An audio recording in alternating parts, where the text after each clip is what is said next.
Բարև ձեզ հարգելի հայրենակիցներ, ուղիղ եթերում Նոյան Տապանն է Երևանից, հիշեցնեմ, որ ուղիղ եթերի ընթացքում կարող եք զանգարել ամերիկյան 818-977-53321 եւ հայաստանյան 060-3511-31 հեռախոսահամարներով հարցեր ուղղել մեր տաղավարում գտնվող հյուրին։ Այսօր տաղավարում հյուրընկալել են փաստաբան Սուսաննա Սարգսյանին։ Մեր հետևորդներին հիշեցնեմ, որ Նոյան Տապանի ուղիղ եթերները կարող եք հետևել Նոյան Տապանի պատվիրոնում, Facebook-յան եւ YouTube-յան էջերում։ Բարև ձեզ Սուսաննա, շնորհակալ եմ Նոյան Տապանի հրավերն ընդունելու համար։ Ձեզ եմ շնորհակալ հրավերի համար։ Ինչից խոսենք, տարին փորձենք ամփոփել, բայց երևի թե սկսենք նրանից, որ 3 Էջմիածնում Այրաթոռի բակում փաստորեն հայտարարված հավաքը տեղի ունեցավ եւ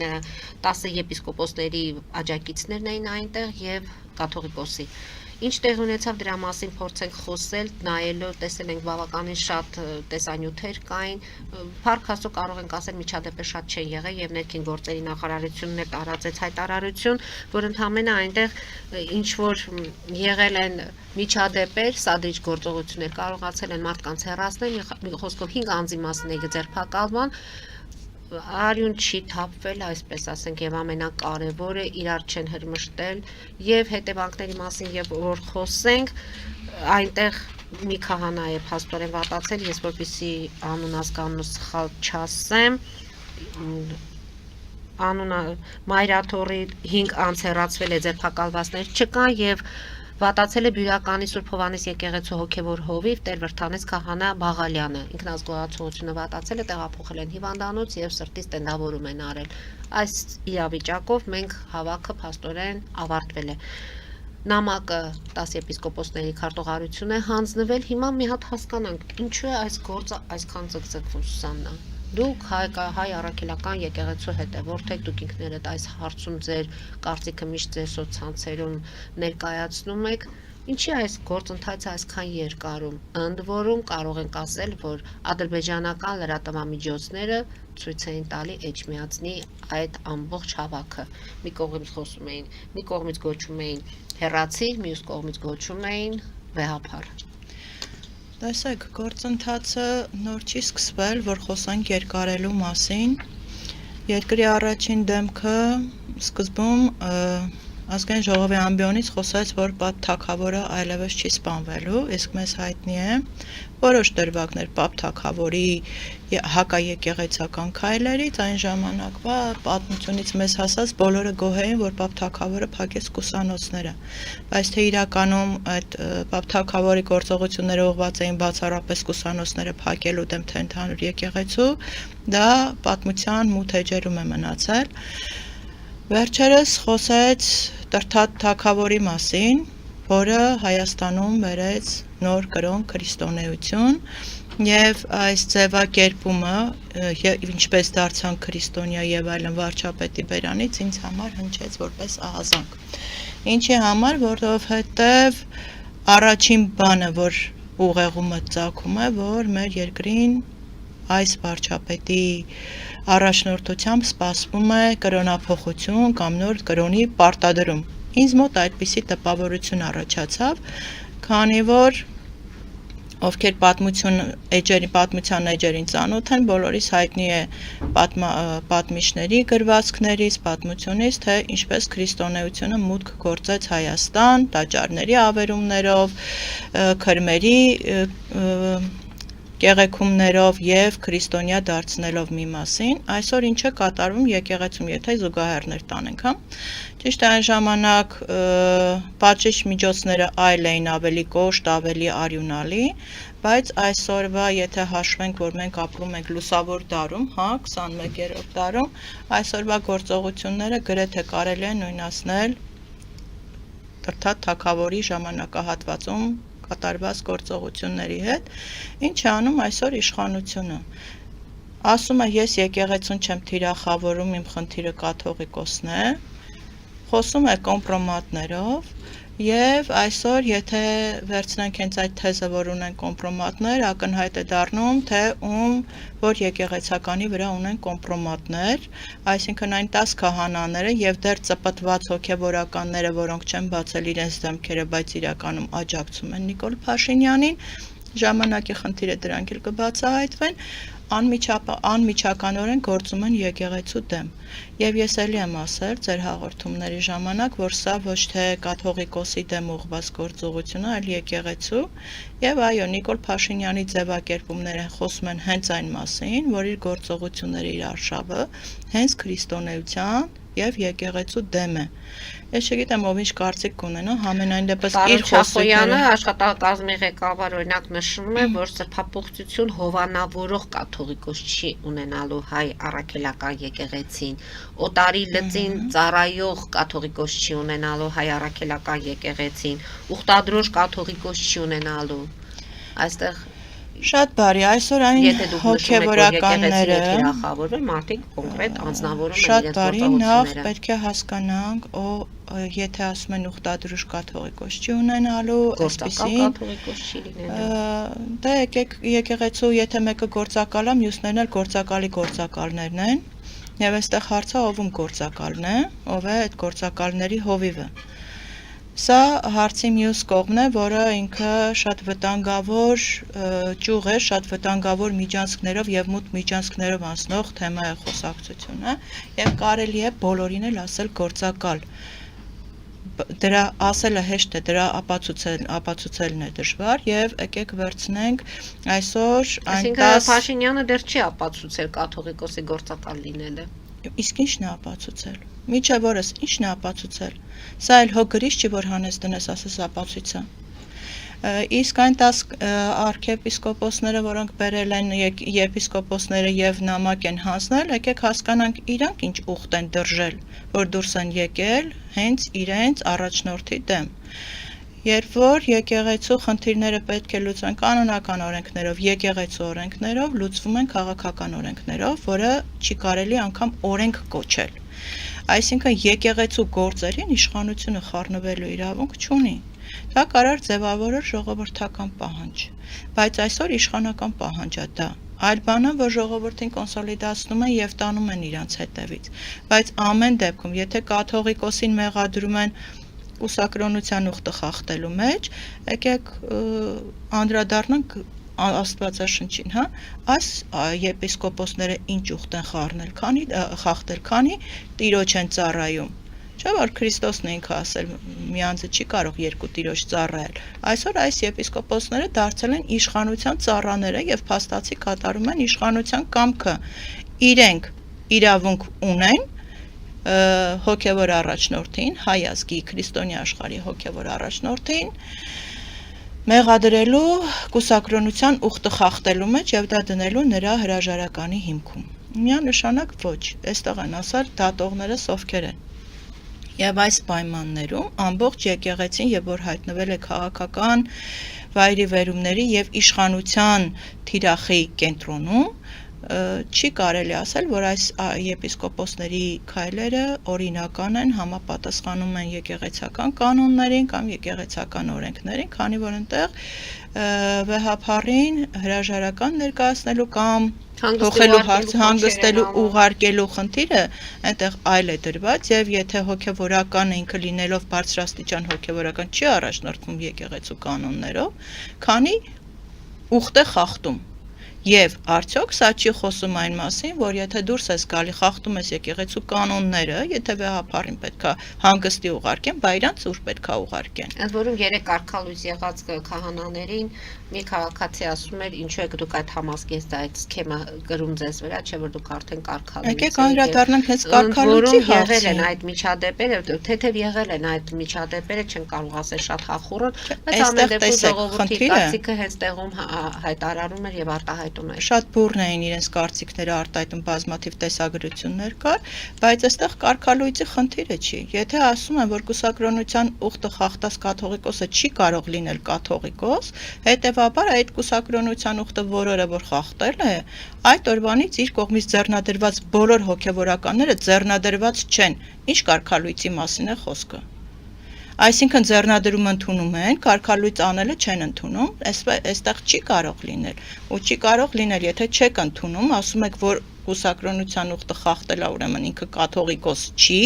կարգալույսը, այլ կարգալույս կաթողիկոսի ձեռնադրված բոլոր հոգևորականները չձեռնադրված են։ Իրենք իրավունք չունեն ոչ եկեղեցու բեմին մոտենան, ոչ եկեղեցական հանդերձանք հագնեն։ Այստեղ երկրորդ կարծիք չի կարող լինել եւ այս անձինք հանդես գալով որպես եկեղեցական հենց իրենք տրորել են եկեղեցական կանոնները։ Տեսեք Իշխան Սաղաթելյանը երեկվա իրադարձությունները գնահատական է տվել, հայտարարելով, որ շնորհիվ մեր հայրենակիցների Փաշինյանի այսօրվա ծրագիրը տապալվեց, բայց դա չի նշանակում, որ նորից հարձակումներ չեն լինելու։ Հնարավոր է նորից հարձակումներ։ Այստեղ ինչի մասն է Փաշինյանին նա առանձին է վերցնում, որ դա վարչապետի գաղափարն է, թե ինչ որ ուժերի ազդեցության տակ դուք եք ասում, պատրաստվեք կրոնափոխության։ Արդյոք այստեղ ձեր կարծիքները համընկնում են։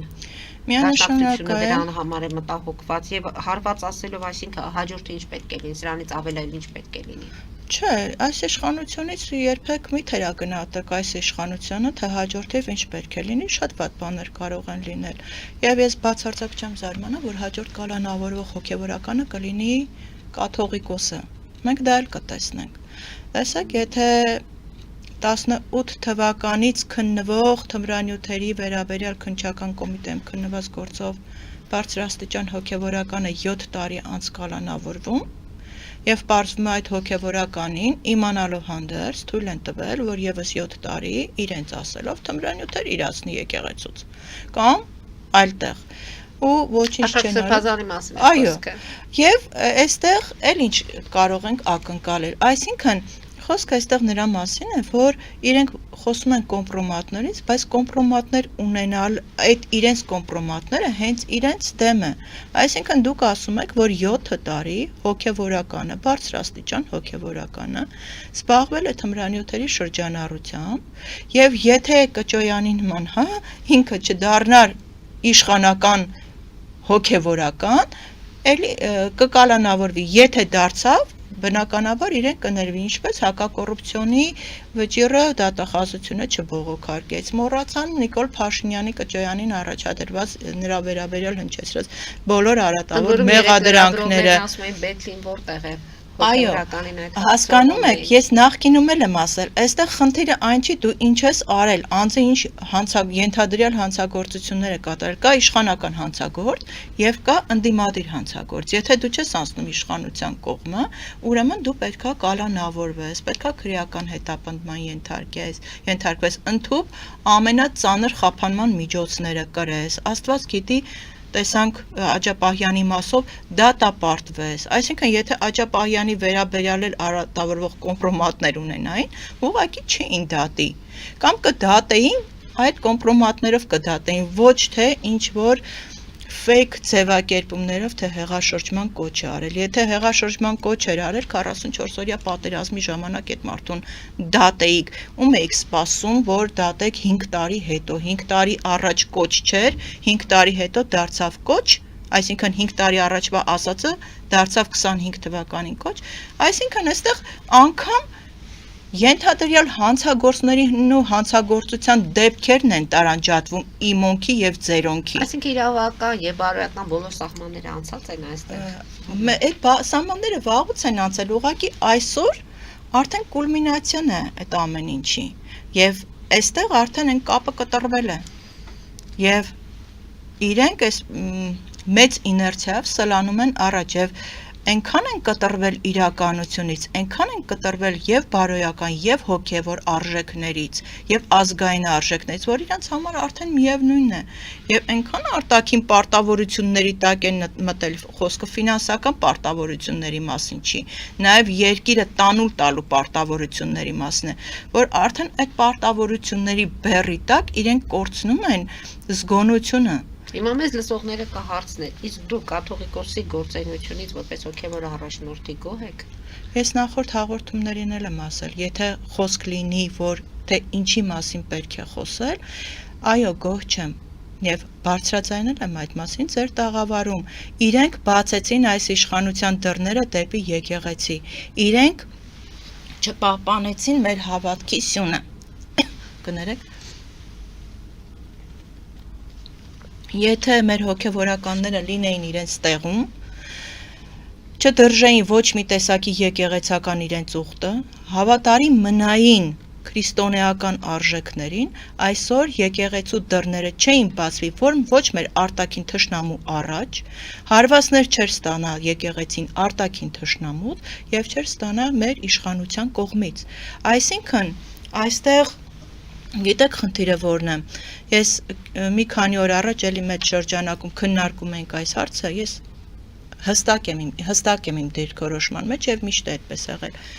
2700 եւ ավելի տարիներ մեր ազգը կոտորվել է, կեղեքվել է, կորուստներ է տվել եւ մարդկային, եւ մշակութային, եւ տարածքային քրիստոնյա լինելու համար։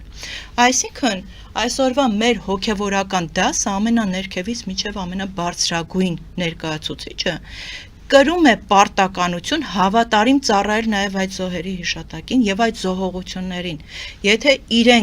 իրենց վարքագծով որևէ կերպ թույլ են տվել կասկածել քրիստոնեության ծառա հոգևորականի վարք ու բարքի մեջ, իրենք տանուլ են տվել իրենց առաքելությունը։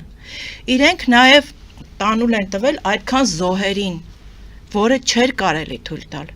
Եվ սա ողբերգություն է մեր ազգի համար, որ այսօր մեր իշխանությունը, կարծես թե մեր իշխանությունը, բայց իրականում արտաքին իշխանություններին մեր հարևան, եթե կարելի է նրանց հարևան կոչել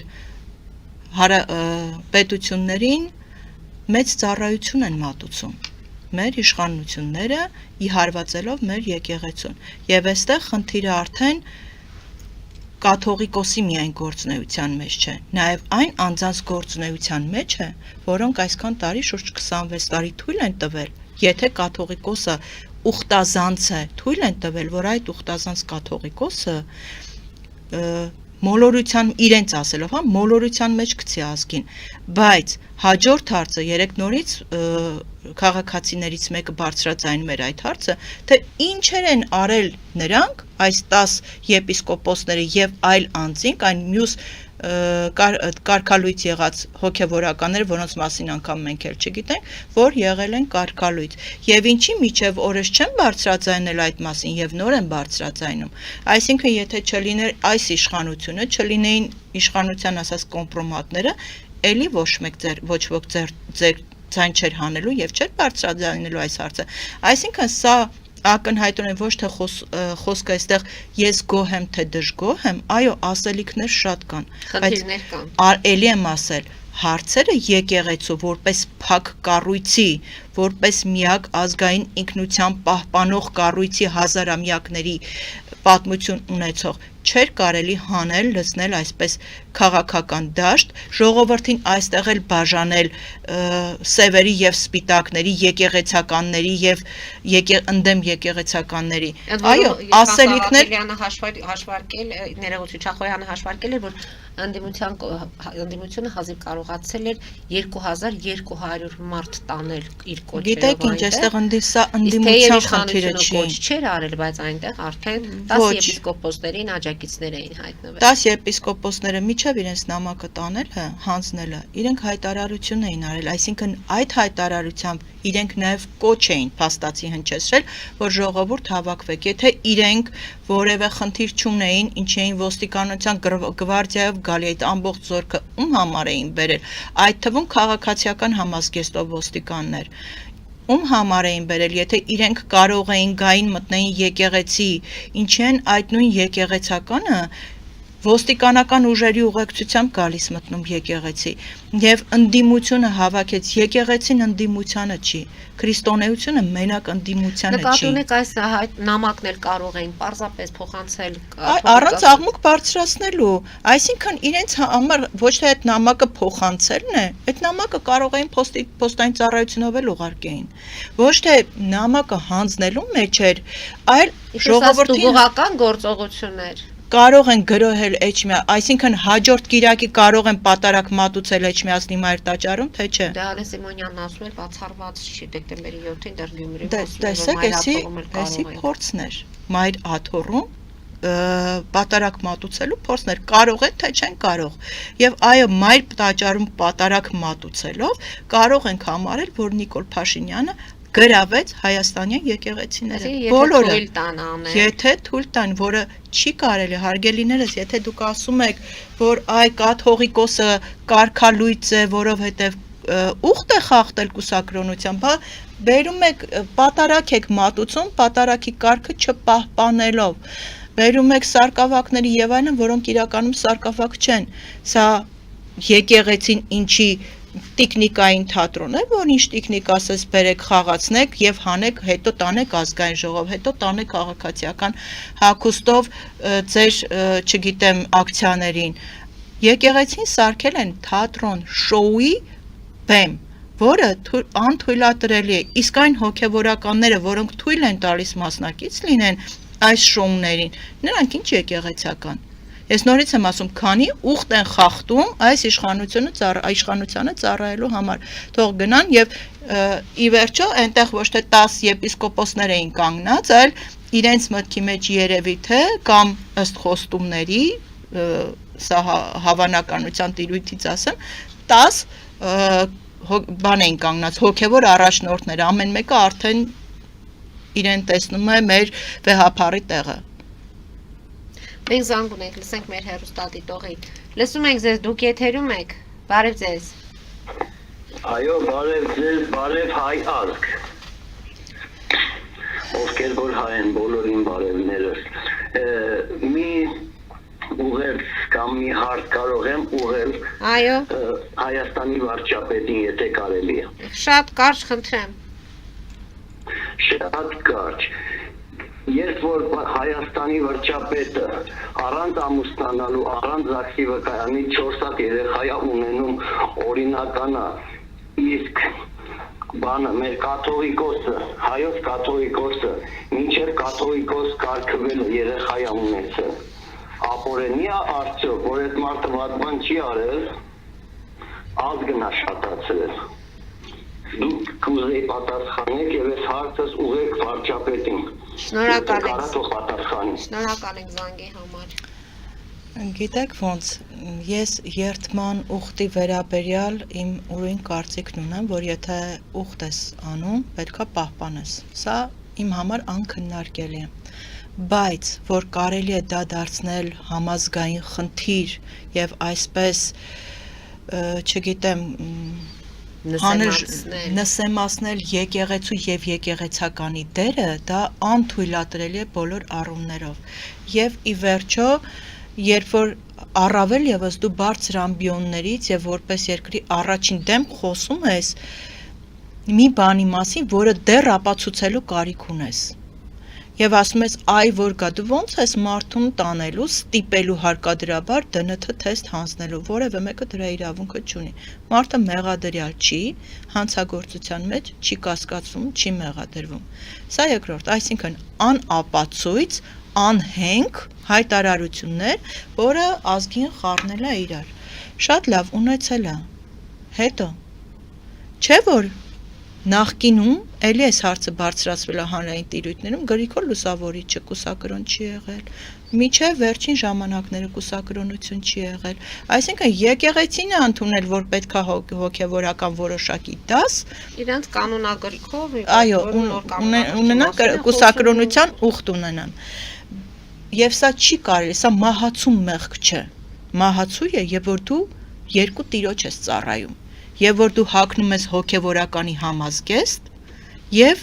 ծառայում ես իշխանությանը, սա ավելի մեծ մեղք է եւ խոսել մեղքերի մասին ու սա իշխանության քննարկելու հարց չի, սա եկեղեցական ժողովի քննարկելու հարցն է բացառապես, որևէ քաղաքական ուժ իրավունք չունի, անգամ հոգևոր դասը, որը չի մտնում ժողովի մեջ, իրավունք չունի հարց բարձրացնելու։ Այսինքն անգամ այդ նամակը հանձնելու թեման ինքը կեղծ օրակարգ էր, որը չի կարող որևէ արդյունք ապահովել, օրինակ կաթողիկոսին հանգստի ուղարկելու համար։ Չի կարող ֆիզիկապես եւ օրենքով սահմանված կարգով չի կարող։ Այսինքն սա ձեր ասած եւս մի փորձ էր հասկանալու համար, կարողանում են Կիրակի օրը մայրտաճարում պատարակ մատուցել, թե չեն կարողանում մատուցել։ Եվ ելի եմ ասում, սա կլինի մեր ազգի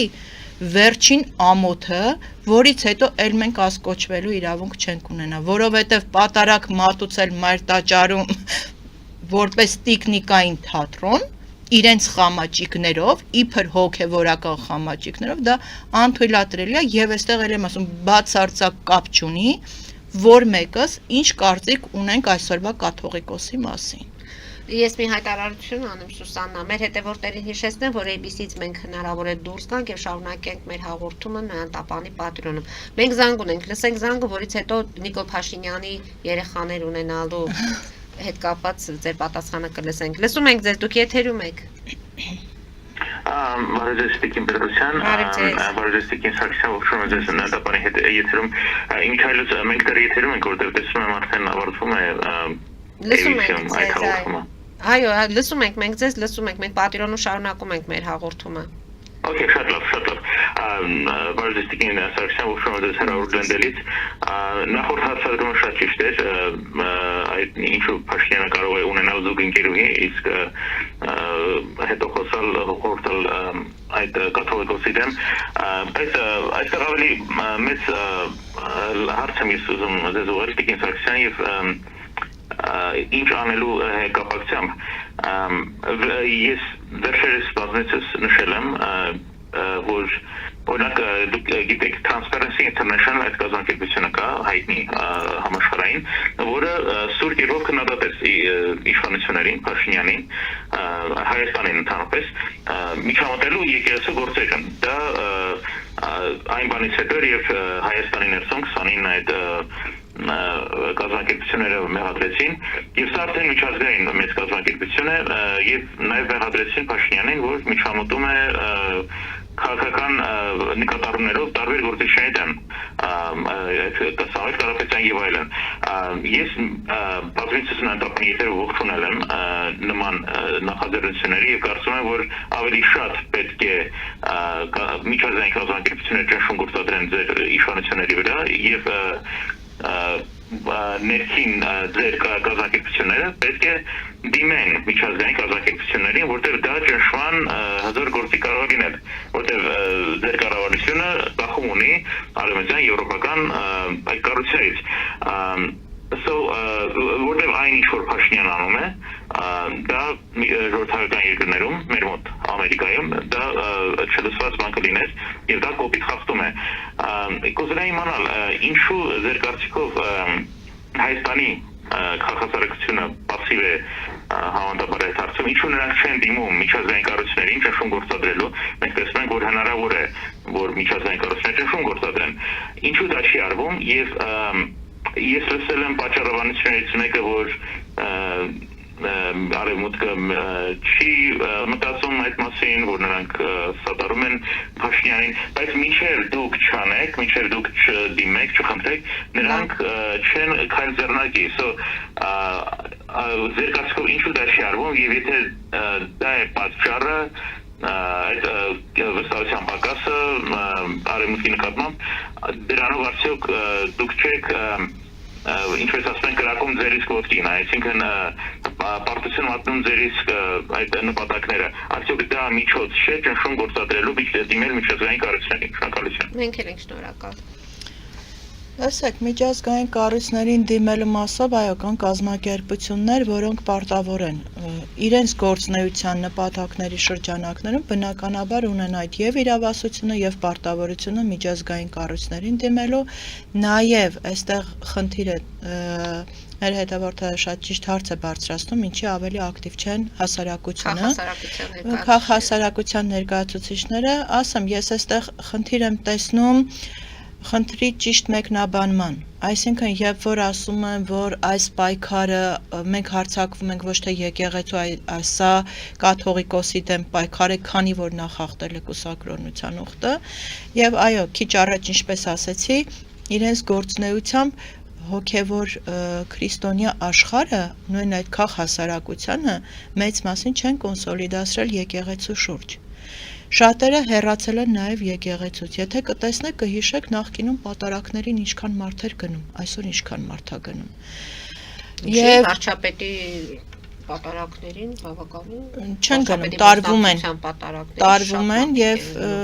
ես չէի ասի, որ շատ մարդիկ են գնում։ Եթե այդ շատ մարդկանց մեջից անեն քաղաքացիական համազգեստով ոստիկաններին իրենց համազգեստով, անենք լրագրողներին եւ վարչական ռեսուրսները, կտեսնենք, որ այնտեղ տակը մարդ չի մնում։ Իսկ ով էլ մնում է Աստված մարդ համարի կներեք արտահայտությանից, բայց իրոք այդպես է։ Հասարակության տեղեկացվածությունը, հասարակության անտարբերությունը, ճնշվածությունը, ինչի՞ց է հասարակությունը դարձել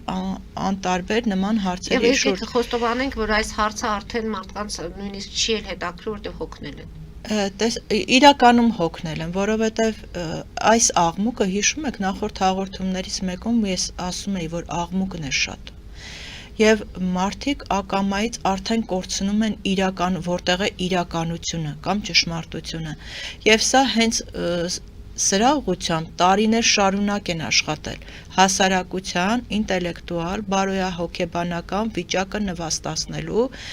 եւ ցածրացնելու։ Այսինքն հասարակությունը այսօր կքած է իր հոգսերի տակ մեծ մասը եւ իրան միևնույնն է։ Եկեղեցի կլինի, չի լինի, որովհետեւ ի վերջո եկեք նայենք ինչքան աղանդավորական շարժումներ կան, ինչքան մարդիկ են պառակտված, որ գնում են ինչ որ մի հատ կներեք ավտոտնակում, չգիտեմ ինչ միջոցառման կմասնակցեն, բայց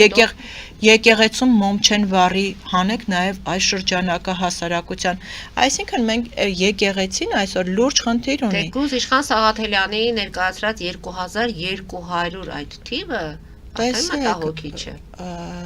Տեսեք խնդիրը որն է, երբ որ սահմանադրություններ փոփոխվում, հիշում եք աղմուկը, երբ որ եկեղեցու դերը սահմանադրորեն արդեն նվազեցվում էր։ Սահմանադրորեն, այսինքն այս շարժումները, երբ որ դուք բերում ես Եվրոպա գնալու համար, բերում մտցնում ես քո հասարակության մեջ եւ նրանք ակտիվորեն, չեմ խուսափի այս բառից, զբաղված են հոգեվորսությամբ, ես ինքս բախվում եմ այդ մարդկանց հետ ամեն օր զանգը տալիս են դրան զանգը ու փորձում են քեզ իրենց քարոզով շեղել։ Այո, մուտք գործել նաեւ քո տուն, քո անձնական տարածք եւ հոգեվոր տարածք։ Ճիշտ է խոսում են Աստվածաշնչից, բայց այս խմբակները տանում են համապատասխանաբար հասարակության մի շերտին դեպի եկեղեցուց, կտրում են եկեղեցուց։ Եկեղեցին այսօր իր հոգևոր հետևորդների առումով սնանկ անում է։ Եվ այո, լուրջ պաշտպանության կարիք ունի։ Եվ սա անգամ կարելի է համեմատել այն ժամանակահատվածների հետ, եւ որ Հայաստանը եղել է օտար տերությունների տիրապետության տակ եւ ինչ դժվարությամբ է պահպանել իր քրիստոնեությունը, իր հավատքը, մեր եկեղեցիները եւ մեր մշակութային արժեքները։ Նույն գործընթացն է գնում, պատմությունը պարբերաբար կրկնվում է, ճիշտ է, տարբեր ձևաչափերով, բայց կրկնվում է։ Դրա համար էլ այսօր հասարակության մեջ մենք տեսնում ենք նաև пассив դեր, նաև վախեցած մարդկանց խումբը, ինչու ոչ, որովհետև մարդիկ չեն ուզում այն մարդը, ով այսօր իր ընտանիքի խնդիրները ասեց մեր ձևով կպաշտպանենք, իսկ ո՞րն էր իր ձևը, ով պարզեց ո՞րն էր իր ձևը, որ վերցրեցին, կալանավորեցին այդ արտահայտության վրա։ Սամվել Կարապետյանին հիմա կանրադառնամ խոսքս ավարտեմ, եւ այս մասով մենք ունենք լուրջ պաշտպանության խնդիր, որովհետև մարդը վախենում է, եթե մի մարդ, որը իր ընտանիքը այսօր հացի խնդիր ունի ապահովելու, շատ կուզենա գնա կանգնի եկեղեցու կողքը, բայց այդ մարդը երաշխիք չունի, որ եկեղեցի մտնելու համար իրեն չեն կալանավորի։ Սա է պատճառը, որ չեն կարողանում։ Մեծ մասում ինձ թվում է մեծ մասը, այո, որովհետև մարդը, ով ընտանիք պահելու խնդիր ունի, կալանավորվելու ժամանակ չունի, կամ թեկուզ ձերբակալվելու ժամանակ չունի։ Տեսանք ինչ եղավ նախորդ կիրակի պատարակի ժամանակ երկու քաղաքացի Գյումրիում, մեկը ձերբակալվեց, այն մյուսին կոպիտ ձևով դուրս հանեցին, ի վերջո ինչի համար, որ եկեղեցու պատարակի կարգը լրացրել էին։ Կարելի ասել մարդիկ լրացրել էին, վատ բան չէին արել։ Հասկանում եք, անգամ մենք տեսանք, որ եկեղեցու մուտքը արգելված էր որոշ քաղաքացիներին։ Սա ուխտազանցությունը, թե չէ։ Այն հոգևորականները, որոնք այդտեղ պատարակ էին մատուցում, կարող են ասել, որ հատնտիր անձանց համար էին պատարակ մատուցում, այն հոգևորականը, որի պատարակը ամբողջ ազգի, ամբողջ քրիստոնյա համայնքի մասին չէ, անգամ ոչ քրիստոնյա անձի համար չէ։ Ինչի մասին է այդ պատարակը։ ում է ուղված եւ ինչին է ուղված այդ պատարակը, որ Աստծուն է ուղված։ Ֆելիչե ժամանակակից ատամնաբուժական կլինիկա։ Այստեղ հարմարավետությունն ու խնամքն առաջնային են։ Այստեղ կիրառվում են ատամնաբուժական ամենաժամանակակից տեխնոլոգիաներ, ճշգրիտ ախտորոշում, արդյունավետ բուժում, նուրբ փորձառություն եւ անհատական մոտեցում։ Սկսած սովորական մանրուքներից մինչև առաջադեմ ընթացակարգեր, այստեղ դուք գտնվում եք բարձր որակավորում ունեցող եւ փորձառու ատամնաբուժական մասնագետների ձեռքերում։ Մեր բարեկամական եւ հյուրընկալ անձնակազմն այստեղ է յուրաքանչյուր այցը հաճելի դարձնելու համար։ Ֆելիչե, ձեր առողջ եւ ամենաերջանիկ շպիտը սկսվում է այստեղից։ Եկեք եւ բացահայտեք նորարարության փորձագիտության եւ կարեկցանքի կատարյալ համադրությունը։ Վաճառվում է գերմանական հնաոճ դաշնամուր 1892 թվականի արտադրության ֆոն Մուրբախ, գտնվում է գերազանց վիճակում, կինը 15000 ԱՄՆ դոլար, հեռախոսահամար 094 115 310։ Երևան փոստը Գրանադա Հյուզում տեղեկացնում է։ Դրամական փոխանցումներ 1%-ով։ Օդանավով 1 փաունդը 2.99։ Նավով ուղարկեք 1 արկղ, երկրորդ արկղը անվճար։ Ավտոմեքենաների փոխադրում անհավատալի արժեքներով։ Ինչպես նաև կահույք եւ մեծ չափի բեռների փոխադրում։ Jackpot հագուստի խանութը երկրորդ մասնաճյուղն է բացել Գլենդելի սրտում, որտեղ կարող եք ձեռք բերել եվրոպական եւ ամերիկյան ընտիր հագուստեղեն, կոշկեղեն, աքսեսուարներ, պայուսակներ ամենահարմար արժեքներով։ Նաև կարող եք ցանկացած ապրանք պատվիրել եւ ձեռք բերել կարճ ժամանակում։ Jackpot-ի Գլենդելի հասցեն է 1135 North Pacific Avenue, հեռախոս 818 813 2252։ Jackpot հագուստի լավագույն կենտրոնը Գլենդելում։ 60-ից ավելի ճանաչված եվրոպական բրենդների ինքնատիպ, չկրկնվող եւ մատչելի ընտրանին Fortuna Home and Country House խանութ սրահում։ Նորավոճ սպասք եւ կահույք հորեկա բնագավառի համար, տեքստիլ տնտեսական ապրանքներ, ամեն ինչ գեղեցիկ կյանքի համար։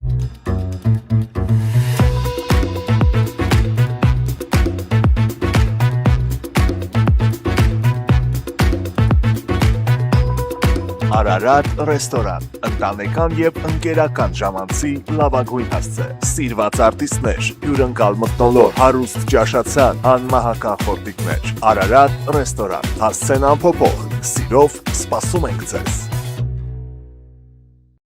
Լավագույն պաղպաղակ, բնական, համեղ եւ մատչելի գներով պաղպաղակը կարող եք ձեռք բերել բոլոր հայկական խանութներում։ Պահանջեք հայկական պաղպաղակ, Թամարա պաղպաղակ։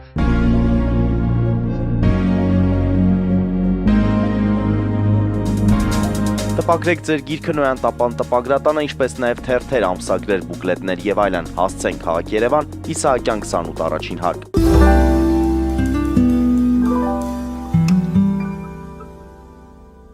Սուսաննա, ինչու է քաղաքացին հավասարություն դրեց Պաստորեն կաթողիկոսի երեխա ունենալու եւ վարչապետի։ Ասում են, տեսեք, նայել է ճիշտ արել։ Տեսեք, եթե խոսենք վարչապետի, դուք ասեցիք, որ նրանք ուխտ են դրժել, նրանք կանոնագրքի,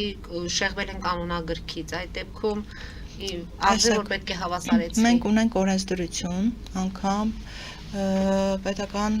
պահպանության մասին, օրենսդրությունը եւ ունենք հստակ շրջանակ, թե ովքեր են գտնվում պետության պահպանության, պետական պահպանության տիրույթում, որի շրջանակներում է նաեւ վարչապետի ընտանիքը։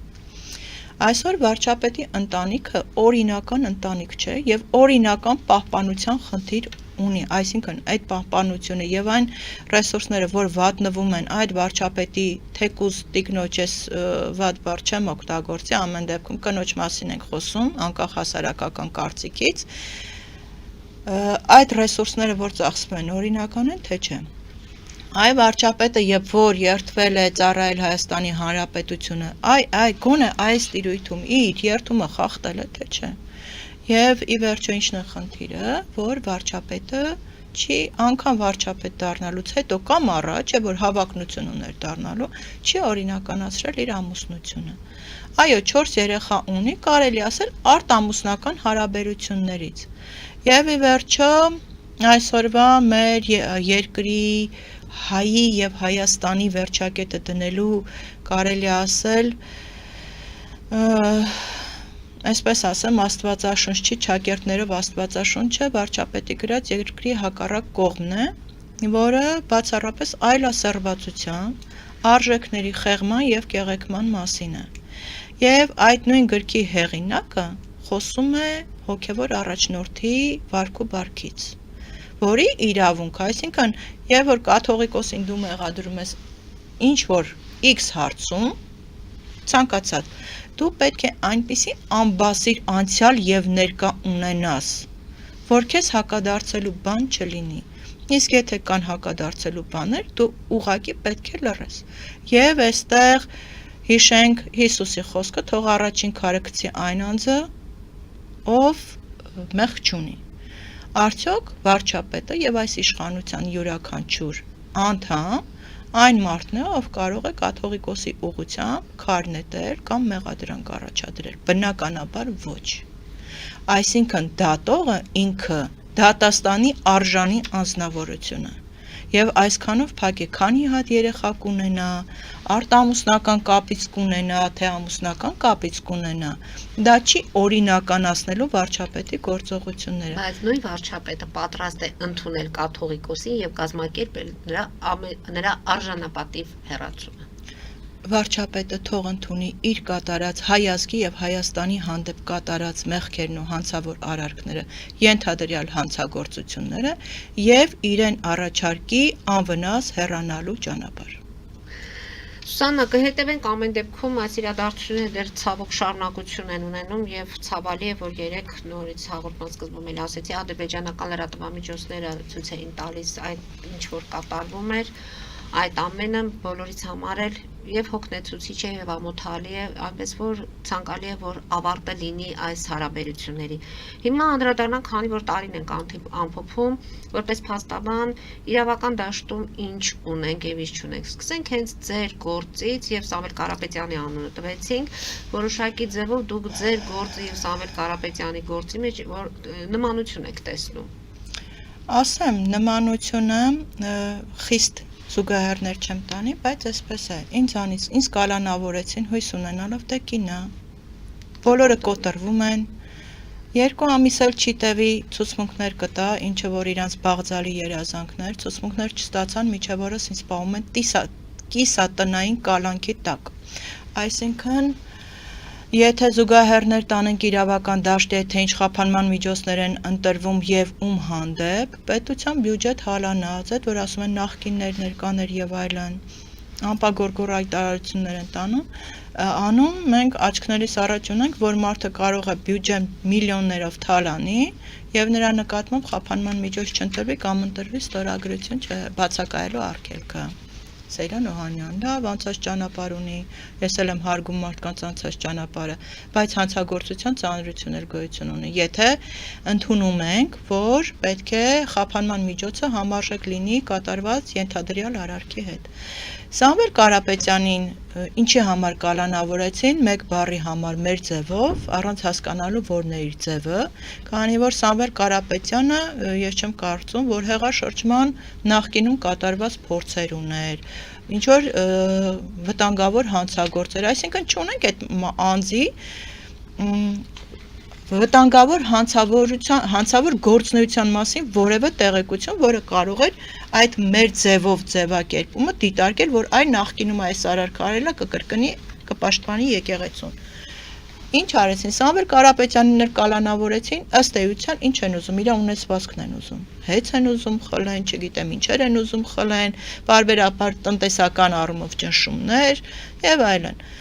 Այստեղ էլ Սամվել Կարապետյանը զիջումների չի գնում, այսինքն այս մարդիկ եւ դատարանները Աստված դատարան համարի խոսում են իրենց գործունեությամբ ցույց են տալիս, որ դատարանները միտված չեն, 99%-ը միտված չեն արդարադատություն իրականացնելու։ Տեսեք, Գյումրու քաղաքապետին նշում ենք, որ 3 ամսով կալանքը երկարացրեցին իր վատ խոսքի համար։ Բայց արդյոք դատավորը որպես անաչառ դիտորդ, անաչառ գնահատական տվող, ինքը պետք է իր գործողություններով այնպիսի վարքագիծ դրսևորի, որ հանդիսանա քաղաքական իշխանության ներկայացուցիչը դատարանում։ այդպիսի տպավորություն ստեղծի, բնականաբար ոչ։ Այն զբաղվեք այդ դատավորով։ Եթե դուք այդքան արդարացի իշխանություն եք, որ կաթողիկոսը իր տեղում չի, որովհետև կուսակրոնության ուխտ է խախտել, դատավորն էլ իր տված ուխտն է խախտել, երթումն է խախտել։ Այն դատավորը, որ Աջապահյանը դատում 2 տարով անգամ անհաղորդ դեմքով է լսում այնպիսի արհամարանքով, կարծես իր հետ խոսացողը կամ մեղադրյալի կարգավիճակ ունեցողը բարձրաստիճան հոգևորական չի։ Եվ երկրորդ, այդ հոգևորականը այն հոգևորականն է, որի վերաբերել հավանաբար այլ կոմպրոմատներ արատավորող չեն գտել եւ վերադարձան 5 տարի առաջ ասել եմ ռազմական հեղաշրջումապետք, դա կոչ չէր, դա ասել եմ ռազմական հեղաշրջումապետք, ու այս դատավորը դատում է այս հոգևորականին, բայց միևնույն ժամանակ տեսնում ենք այս նույն դատավորի վարքագիծը, եւ որ մահվան ելքով ոչ հայկական վարորդական իրավունքի վկայական չունեցող հարբած կինը մահվան ելքով վթարի է ենթարկվում, վթար է ունենում, ու այս նույն դատավորը որոշում է, որ պետքա գրավ կիրառի ու տնային կալանք։ Աստված մի արասը, եթե ես լինեի այդ կնոջ տեղում, հիմա ինձ խաչել էին։ Ես բերդից այլևս դուրս չէի գա, բայց չէ, կարելի է դատել բարձրաստիճան հոգևորականին եւ կարելի է տուն ուղարկել մի հարբած կնոջ, որը երիտասարդի կյանք է խլել։ Սա խոսում է մի բանի մասին, որ արդարադատությունը, դատարանները եւ իրենց գործունեությունը ոչ թե արդարության եւ արդարադատության մասին է, այլ նախկինի ներկայի, սևերի եւ սպիտակների մասին է։ Եվ գնահատական տալ այսօր մենք կարող ենք ասել, որ մենք տարին փակում ենք արդարադատություն չիրականացնող դատարաններով։ Չգիտեմ, դատախազություն, որը իր տեղում չի, դարձել է քաղաքացիական գործեր քննող գրասենյակ փաստացի կամ եթե քրեական է մարդկանց գլխին գործեր սարքող կառույցի, քննչական մարմիններ, որոնք ակնհայտ հանցագործության մասին կարող ես հաղորդում ներկայացնել, ասեն քո ներկայացրածի մեջ հանցակազմ չկա, բայց իրականում բացահայտ հանցագործություն է կատարվել ենթադրյալ, բայց մյուս դեպքում, որովհետև իրենք լծված են եւ ոստիկանությունը, եւ քննչականը, եւ դատախազությունը, եւ օպերատիվ բլոկը լծված են լայքերի հետևից գնալու գործընթացին։ Այսինքն ով իշխանությանը դեմ խոսեց, ով, չգիտեմ, ինչ որ մեկի հավին քշա ասեց։ Հասկանում եք, արդարադատություն չունենք, ամբողջ պետական մեխանիզմը այսօր ուղղված է եկեղեցու դեմ պայքարեմ, ընդդիմադիրի դեմ պայքարեմ, ով մի բառ ասեց, որ իշխանության գլխում փայլատակեց, որ դա վտանգավոր է իր աթոռի համար, սրանք կալանավոր են, նրանք կալանավոր են։ Եվ այստեղ հենց սա է զուգահեռներ, որ Սամվել Կարապետյանից գույք են ուզում, ինձնից ցուցմունք են ուզում։ Ես ցուցմունք չտվեցի տարի 3 ամիս կալանքի տակ, 6 ամիս տնային կալանքի տակ, արդեն 1 տարի է կիսատնային կալանքի վիճակում։ Կիսատնային, իսկ Սամվել Կարապետյանին կթողեն այն ժամանակ, երբ որ արդեն հույսները կկտրեն, որ չէ, այս մարդը չի կոտրվելու։ Կամ միջև կխլեն այն ամբողջը, ինչը որ ունեն, կամ կսպասեն միջև ընտրություններին, որովհետև պոտենցիալ վտանգ են տեսնում Սամվել Կարապետյանի դեմքով։ Այո, եթե Սամվել Կարապետյանի երիտասարդական թիմը, եղբոր տղա եւ այլն, չեն կարողանում ըստ էության կոնսոլիդացնել իրենց ուժերը, կամ այստեղ էլ որոշակի վախի ազդեցություն կա, բայց Սամվել Կարապետյանի ազատության դեպքում մենք պատկերը հնարավոր է, որ այլ ունենանք, այլ անձինք հավաքվեն ավելի լուրջ, կադրեր հավաքվեն շուրջը կամ հավաքի իր շուրջը, վերջապես Սամվել Կարապետյան եւ Նարեկ Կարապետյան դրանք տարբեր հարթություններ են, անկախ նրանից, թե Նարեկ Կարապետյանը ինչքանով է կարողանում իրեն արդարացնել, եւ այս իշխանության գործողությունները ոչ թե արդարադատություն հաստատելու, ոչ թե պետության ինքնությունը պահպանելու, ոչ թե կրթություն եւ մշակույթ պահպանելու մասին, այլ ամբողջը վերացնելու մասին է։ Տեսեք, պարզ մի հատ ուղղություն, բարձրաձայնում ենք դպրոցներ են կառուցում մանկապարտեզներ են, հայի գումարով, մեր արտաքին պարտքով դպրոց են կառուցում, բայց այդ դպրոցում տարվող կրթությունը հայի եւ Հայաստանի մասին չի, բայց ասում են, տեսեք դպրոցներ են կառուցում, սա այն խապկանքն է, օազիսն է, որ մեր ժողովրդին գցում են մոլորության մեջ։ Դա ձեր գնահատականն է։ Եվ քանի որ մեր հաղորդումը մոտենում է ավարտին, իրավական ոլորտից խոսեցինք, երկու դեպքի եմ ուզում անդրադառնալ եւ դրանով ավարտենք։ Արամուսում կատարված հանցագործությունը բացահայտվեց եւ Զովաշենում Արամուսում եւ Զովաշենում 4 անց սպանած տղամարդը անմեղսունակ է ճանաչվել։ Մեկ այս դեպքը ընդ որում գյուղացիները ոտքի էին կանգնել, բողոքի ձայն էին բարձրացնում, չեն պատկերացնում ինչպես պետք է նա վերադառնա գյուղ, ընդ որում այդ նույն սպանածի ընտանիքի անդամների եղբոր հետ էին հարցազրույց վերցրել լրագրողները, նրանք ասում են թող ծմահ դատեն, նա գյուղում անելիք չունի, այսինքն ընտանիքն էլ այդպես մի ուշաթափված չի պատրաստվում նրան դիմավորելու։ 3-ամյա Տիգրանի մահը ի վերջո հայրն է սպանել, այս երկու դեպքերի հետ կապված եւ այս որոշումները մեկը անմեղսունակ, մյուսը հայրն է սպանել։ Սա ինչի մասին է խոսում Սուսաննա, սրանք վստահելի հետևություններ են եւ Տիգրան, ես չեմ վստահում այս հետևություններին, որովհետեւ Տիգրանի հոր մասին էլ էին խոսում, որ հոգեկան խնդիրներ ունի։ Ուր է այդ հոգեկան խնդիրներով մարդը։ անազատության մեջ։ Անազատության մեջ։ Իսկ այս մեկը հոգեկան խնդիրներ ունի, 4 մարդու կյանք է խլել։ Ինչ պետք է անի պետությունը։ Իրականում ինչ է անում։ 6 ամիս հոգեբուժարան, 6 ամիս հետո հոգեբուժարանից անում են ուղարկում են նույն համայնք։ Համայնքը Գյումրիում էլ դեպք ունեցանք, երբ հոգեբուժարանից տղան եկավ եւ ծնողներից Այո, հասկանում եք, պետությունը այստեղ ասում է ես գործառույթ չունեմ։ Իրականում, եթե մենք դիտարկում ենք օրենքի տեսանկյունից, այստեղ լուրջ բացեր կան, բայց պետության օրենսդրի խնդիրը ո՞րն է, որ համակարգային լուծում գտնի այս դեպքերի համար։ Այսինքն դու այդ մարդուն չես բուժում հոգեբուժարանում, որևէ հոգեկան հիվանդություն ունեցող, խնդիր ունեցող անձին չեն բուժում, որովհետև մարդու խնդիրը դա բուժվող չի, ինքը ժամանակավոր կարա ինչ որ դեղերի ազդեցության տակ հանգիստ լինի, դեղերը չօգտագործի, ով է վերահսկելու այդ անձը իր դեղորայքային բուժումն ստանում է, թե չի, որևէ մեկը չի վերահսկում։ Եվ սա ծնելու է հաջորդիվ հանցագործություններ, այսինքն հանցագործությունը հանցագործություն, բայց խլելու է մարդկանց կյանքեր, որովհետև մարդու դրսևորումը մարդու կյանք խլելու մեջ է, այսինքն այս մարդը լուրջ խնդիր ունի։ Եվ Տիգրանի դեպքը, եթե մի պահ ընդունենք, սա առանձին վերլուծելու դեպքա փոքրիկ Տիգրանի դեպքը, որովհետև այստեղ շատ խնդիրներ կան, որ այդ տեսել այսպես ծածկադմփոց են անում ու գնում են։ Բայց այստեղ իրականում պետությունը լուրջ անելիքներ ունի նման մարդկանց, պետք է մեկուսացնել։ Մենք ունենք տարբեր բուժհաստատություններ, հոգեբուժական հաստատություններ, որտեղ մարդիկ տարիներով են մնում։ Տարեք, թող այնտեղ մնան, ինչ եք անում հասարակության մեջ գցում։ Ի վերջո հասարակությունը պարտավոր չէ հոգ տանի հոգեկան հիվանդի մասին, դա 1 օրվա, 2 օրվա խնդիր չի, դա կամ ահուս արսափով ապրեն, իհարկե, որ այդ մարդը իրենց կողքին է։ Բնականաբար, եւ այսօր մենք տեսնում ենք տարբեր դեպքեր, տարբեր սպանություններ, երիտասարդ կնոջ սպանությունը, փոքրիկ Տիգրանի սպանությունը, այնտեղ սպանությունն է, այստեղ վենդետա, մենք ամեն օր այս սարսափի մեջ ենք ապրում, որովհետեւ յուրաքանչյուրիս է բարձա, որ դուրս եկանք, ինչ գիտենք, մեզ ով է հանդիպելու հասարակության մեջ։ Մտանք խանութ դուրս եկանք, ում հոգեվիճակը ինչ վիճակում է եւ այստեղ պետությունը լուրջ մոտեցումներ պետք է ունենա կամ փոքրիկ Տիգրանի դեպքը։ Ուրեմն ուզում են ասեն, որ 7 օր ամբողջ ոստիկանական մեծ ուժեր այնտեղ լցրած, դրոններ, հատուկ ուժեր, կինոլոգներ եւ այլն, հայրը անգրագետ, գյուղացի, այն էլ հոգեկան խնդիրներ ունեցող մի մարդ 7 օր երեխայի դին տեղափոխեց այս ու այն կողմ ու ոչ մեկ չտեսավ։ Կազմակերպված է։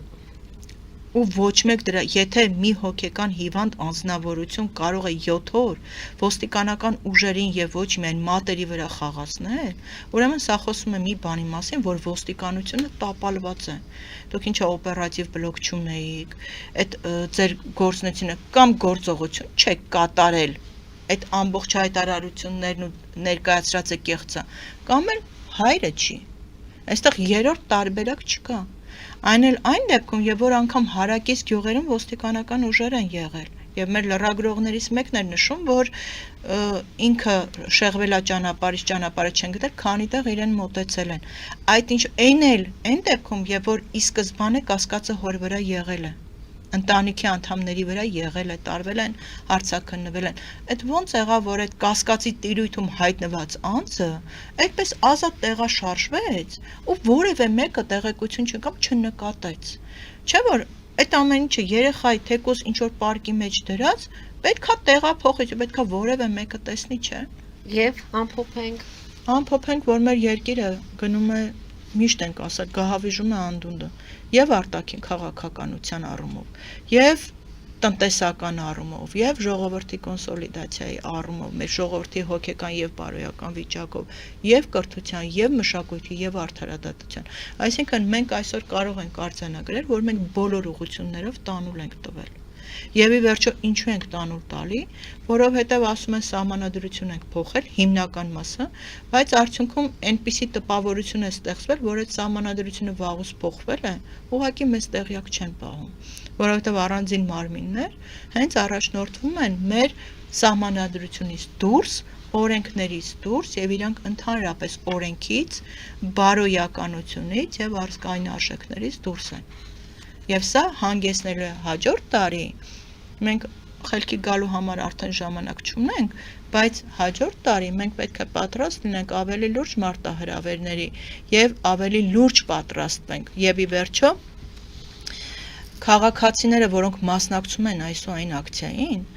ես կուզեի, որ մի հատ իրանց հարց տային, իրենց քայլերը ում համար է եւ ում մասին է։ Իրենց կատարած գործողությունների որ հատվածն է իրենց ապագային կամ իրենց երեխաներին վերաբերվում, իրենց երեխաների ապագային վերաբերվում։ Նոր որևէ քայլ անեմ, որևէ իշխանության կամ, չգիտեմ, ընդդիմադիր կամ ինչ-որ մեկի դաշտին, միջև մեր քաղաքացիները իրենց հաշիվ չտան, թե իրենց քայլերը ում կամ ինչին են ուղղված, մենք չենք ունենալու առողջ հասարակություն եւ օր-օրյա այսպես բազմաթիվ միջոցառումներ են նետելու դաշտ, բազմաթիվ օրակարգեր են բերվելու տեղին եւ անտեղին եւ այսպես ժողովրդին պառակտելու են ու տանելու են հուսալքման եւ սա շատ լուրջ վտանգների առաջ է մեզ կանգնացնելու։ Չմոռանանք, որ այսօր մենք նաև ունենք սահմանային խնդիր, որոնք խիստ գաղտնի ռեժիմի պայմաններում են իրականացում, մենք չգիտենք արդեն մեր երկրի որ հատվածն է մերը, որը մերը չի, մենք չգիտենք այս իշխանությունը ինչեր ա զիջել եւ ինչ խոստումներ ա տվել, որ դեռ պետք է զիջի, եւ ի վերջո մենք այսօր մեր երկրի մեջ իրար պաշտպանելու խնդիր ունենք, իրար մասին հոգ տանելու խնդիր ունենք, որ եթե մենք ենք իրար այսպես կրծում, թշնամին մեզ կրծելու է։ Շնորհակալություն եմ հայտնի Սուսաննա այսօրվա հաղորդման համար, հետևենք զարգացումներին, հարկ լինելու դեպքում կհանդիպենք կրկին այս տաղավարում։ Հարգելի հայրենակիցներ, այսօր այսքանով ավարտում ենք, հետևեք զարգացումներին, մնացեք խաղաղությամբ։